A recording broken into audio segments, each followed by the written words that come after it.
Yang kami laporkan sebagai sebuah diskriminasi berat ya, sebagai sebuah pelanggaran HAM berat adalah bahwa mulai dari kami menjadi saksi, kemudian naik menjadi terlapor, lalu naik menjadi tersangka itu, kami sama sekali belum diberikan kesempatan untuk memanggil saksi-saksi maupun ahli-ahli kami. Ya. Saksi ada charge maupun ahli-ahli kami yang menjadi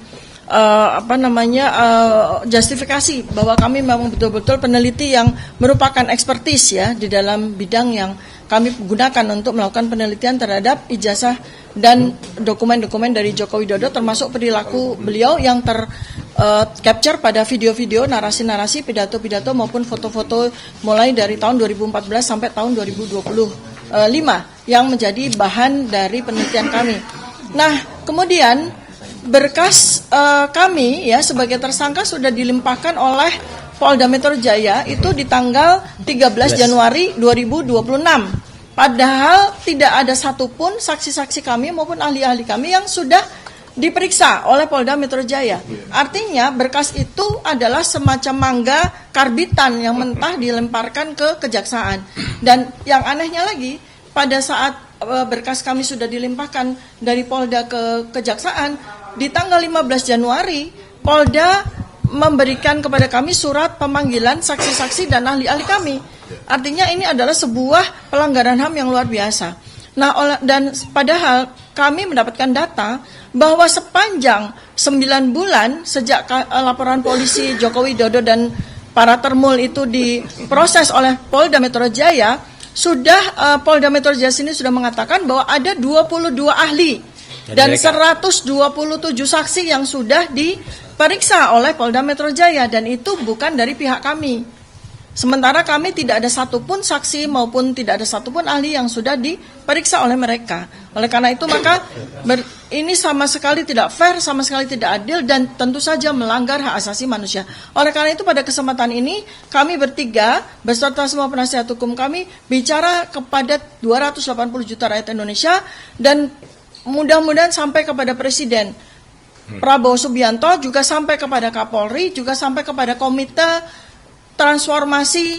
Reformasi Kepolisian ya, bahwa Polda Metro Jaya itu tidak menunaikan hak kami sebagai warga negara. Oleh karena itu maka kami minta agar kami diberikan kesempatan untuk menghadirkan semua saksi-saksi yang sudah kami siapkan maupun ahli-ahli yang sudah kami siapkan, dan proses ini tidak boleh dianulir, proses ini tidak boleh diganggu sampai selesai saksi-saksi kami dan ahli-ahli kami diberikan kesempatan untuk memberikan penjelasan. Terima kasih. Ya, Dr. Isman. Penting. Ya. Terima kasih media. Tadi kami sangat kecewa ya menemukan fakta bahwa Polda Metro Jaya dan Mabes Polri ketika melakukan 2 gelar perkara khusus sengaja mencatut HAM, Komnas HAM ya, Komisi Nasional Hak Asasi Manusia, untuk melegitimasi bahwa apa yang mereka lakukan itu sesuai dengan nilai-nilai hak asasi manusia. Ini kami sayangkan.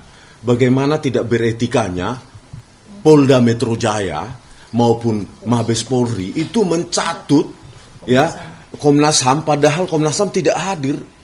Dan itu kami dapatkan informasi ini langsung dari Ibu Anis Hidayah sebagai Ketua Komnas HAM, baru saja beberapa menit yang lalu di dalam ruangan ruang pengaduan tadi ya. Nah, satu itu poin. Yang kedua adalah kami tadi menyampaikan bagaimana relasi kuasa ya, sangat tercium bau ya. Relasi kuasa, bagaimana kita dengarkan cerita dari Bang Egy Sujana yang meminta kepada terlapor yang bukan lagi presiden, yaitu Joko Widodo, untuk memanggil Kapolri, memerintahkan Kapolda Metro Jaya, memerintahkan di Reskrimum. Langsung saat itu dipanggil Kompol Sari sebagai ajudannya, dan ternyata muncul di situ di Reskrimum Polda Metro Jaya salah satunya Kombes Iman Imanuddin dan Ibtu Rosadi, dan itu terkonfirmasi baik oleh Damai Hari Lubus, baik oleh pengacara Egy Sujana, Eli Daneti, maupun baik oleh Egy Sujana lewat telepon saya dengar Gitu loh. Mereka bertiga hadir di situ. Ini kan sudah melanggar. Bagaimana orang yang memproses kami, menyidik kami, tiba-tiba ada di rumah Joko Widodo dan gampang diperintah-perintah. Ya. Yang ketiga yang kami sampaikan adalah kalau kemarin keluar keputusan Mahkamah Konstitusi untuk melindungi kerja-kerja jurnalistik wartawan dari kriminalisasi, dari penuntutan, pidana. Terus bagaimana dengan nasib kami, peneliti? Kami sudah puluhan tahun meneliti. Sama harusnya hak kami seperti wartawan, menuliskan buah pikiran kami dalam tulisan. Jangan salah, tulisan itu bisa mengubah dunia, bukan hanya Indonesia. Ya, tulisan itu bisa mengubah dunia. Ya, poin keempat. Rencananya minggu depan kami akan memberikan gratis 1000 buku Gibran Endgame Wapres tak lulus SMA. Ini adalah kerja pikiran, ya, tulisan. Ya. Oleh karena itu kepada DPR dan DPD 1000 masing-masing dapat 1 tiap anggota DPR, DPD maupun staf ahlinya minggu depan. Kalau bukunya sudah kami siapkan 1000, tinggal menunggu korespondensi tim PH ya Bala RRT dengan pihak sekretariat DPR maupun DPD. Ya, oke, terima kasih teman-teman atas kehadirannya. Terima kasih. Dikit aja ya, karena masih banyak pertanyaan. Kenapa pada saat gelar perkara khusus kemarin saya, Dr. Resmond dan Dr. Tifa bisa langsung menyatakan ijazah itu yang ditampilkan meskipun itu katanya asli, saya langsung mengatakan palsu. Ya, kenapa? Karena foto ini sangat jelas sekali. Foto ini tidak mencerminkan foto yang usianya 40 tahun. Nggak usah jauh-jauh. Di sini ada buktinya. Coba lihat fotonya Mbak Okta. Ya, itu baru berapa tahun itu? Nah, ID card-nya itu. Itu aja sudah. Itu kena hujan. Loh, Isa, ini kan juga hasil ini 40 tahun. Fotonya masih kayak gini. Ya. Dan teknologinya lama lagi. Terus ada tangan yang katanya bisa embus. Merasakan embusnya. Jadi itu ya, clear ya. Jadi sekali lagi 99,9% palsu. Tambah lagi keterangannya. Ini yang penting sekali ya. Untuk mengunci, ini kuncian terakhir ya.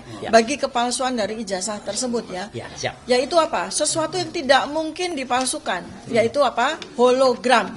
Ya. Hologram. Jadi ini adalah sesuatu rahasia dari ijazah.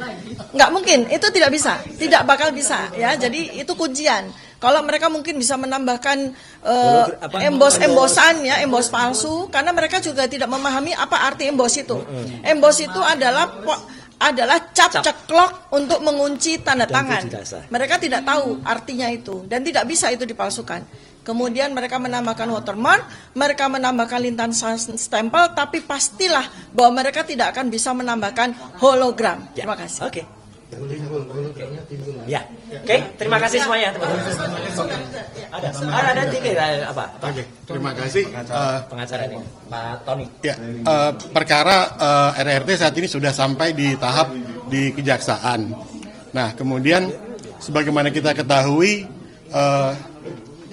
tanpa mengurangi rasa hormat kita kepada kejaksaan yang telah menorehkan prestasi dengan berbagai kasus korupsinya yang kita lihat ada uang triliunan disampaikan di konferensi pers kejaksaan, ada satu pertanyaan yang kita ingin tanyakan kepada kejaksaan. Silverter Masustina kapan dieksekusi?